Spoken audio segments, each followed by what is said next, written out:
दोस्तों, आज की कहानी है किसी की गरीबी का मजाक मत उड़ाओ। पुराने साधारण कपड़े पहने एक महिला ने एक फैंसी रेस्तरां में प्रवेश किया। सभी ग्राहक जो पहले से वहां बैठे थे उसे तिरस्कार भरी दृष्टि से देखते हैं। वह महिला फटी पुरानी ड्रेस पहनी हुई थी और देखने में गरीब लग रही थी। परिचारिका तुरंत उसके पास दौड़ी। उसने यहाँ तक कि अपनी घृणा को छिपाने की कोशिश भी नहीं की। वो बोली, मैडम, आप शायद गलत जगह चली आई हैं। वह बस इतना चाहती थी कि जल्दी से इस बिन बुलाए मेहमान से छुटकारा मिल जाए। महिला ने घबराते हुए उसकी ओर देखा और पूछा कि क्या ये ताज भोजनालय है? डाइनिंग हॉल में मौजूद लोग कानाफूसी करने लगे और उनमें से कुछ ठहाके लगाने लगे। परिचारिका ने दयनीय दृष्टि से महिला की ओर देखा और बोली, आप सही कह रही हो, यह है तो। पर आप क्या चाहती हो मैडम?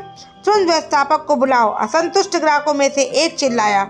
मैंने यहाँ पहले से एक टेबल इसलिए नहीं बुक करवाई कि कोई भिखारी मुझे खाते हुए देखे।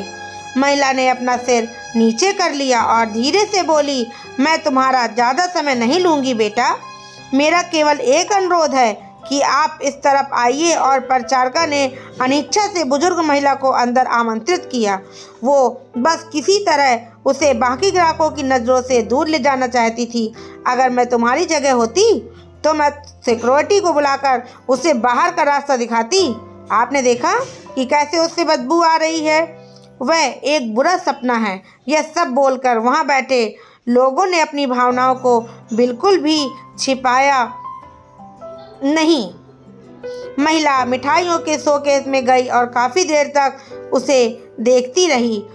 वेटर उसे देखकर हंस रहे हैं। वे कह रहे हैं, अगर वह यहाँ मुफ्त में खाने की उम्मीद करती है तो उसे कुछ भी नहीं मिलने वाला है।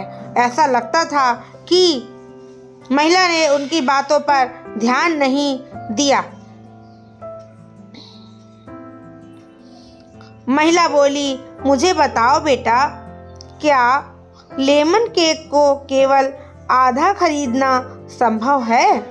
इसकी लागत क्या है? मेरे 5-10 की 17 नोट हैं। उसने हाथ में कुछ मुड़े तुड़े पुराने नोट दिखाते हुए पूछा। वेटर्स ने बमुश्किल हंसी रोकी। मैडम, मुझे नहीं लगता कि आपके पास इस केक के एक टुकड़े के लिए भी पर्याप्त पैसा है। यह केवल केक नहीं है बल्कि हमारे महाराज शेफ द्वारा किया गया कला का काम है। इसके अलावा हम इसे आधे में नहीं बेचते हैं। गरीब महिला शर्मसार हो गई। उसे ऐसा लगा कि उसके अंदर कुछ टूट गया हो। धीरे धीरे वह निराश कदमों से चलते हुए बाहर निकलने लगी। अचानक उसे रेस्तरां के कोने में अपनी पत्नी के बगल में बैठे सैन्य वर्दी पहने एक व्यक्ति ने बुलाया। मैडम, कृपया यहाँ आओ। आप बहुत निराश लग रही हैं। कुछ हुआ है क्या? उसने चेहरे पर मुस्कान के साथ पूछा। मेरी बेटी, वह बहुत बीमार थी।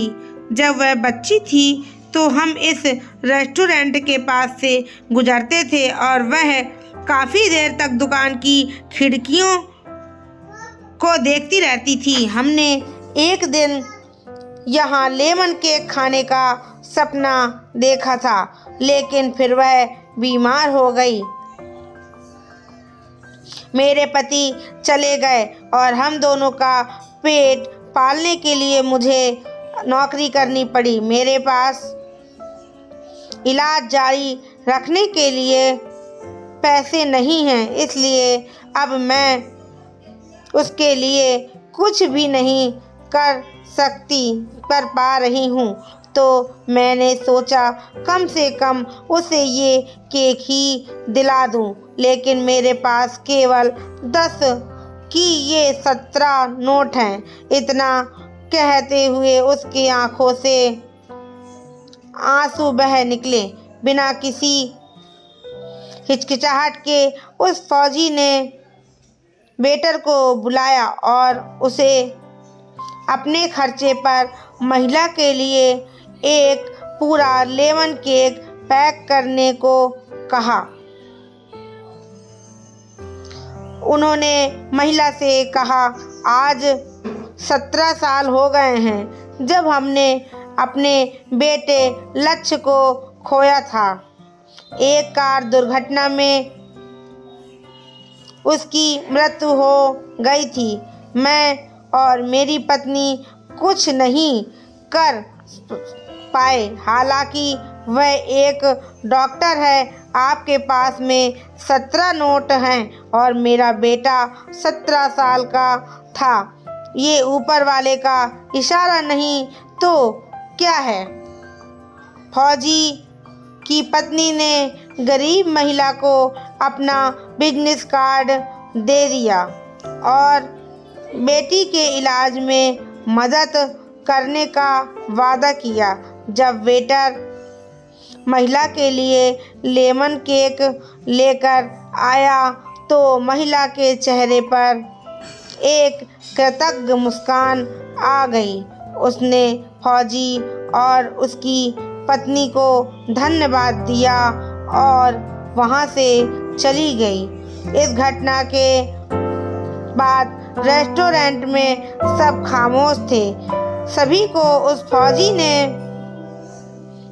एहसास दिला दिया था कि पैसों से भले ही वो महिला गरीब थी, लेकिन वहाँ बैठे सभी लोग विचारों से और दिल से गरीब थे, सिवा उस फौजी दंपत्ति के। अब वहाँ किसी को भी हंसने का मन नहीं कर रहा था। दोस्तों, आपको मेरी कहानी कैसी लगी? अगर आपको मेरी कहानी थोड़ी सी भी पसंद आई तो प्लीज़ मेरे चैनल को सब्सक्राइब करिए, लाइक करिए, शेयर करिए और कमेंट में बताइए मेरी कहानी कैसी लगी आपको। अगर कुछ भी गलतियां हो तो मैं उसको सुधारने की कोशिश करूँ। तब तक के लिए जय हिंद, वंदे मातरम।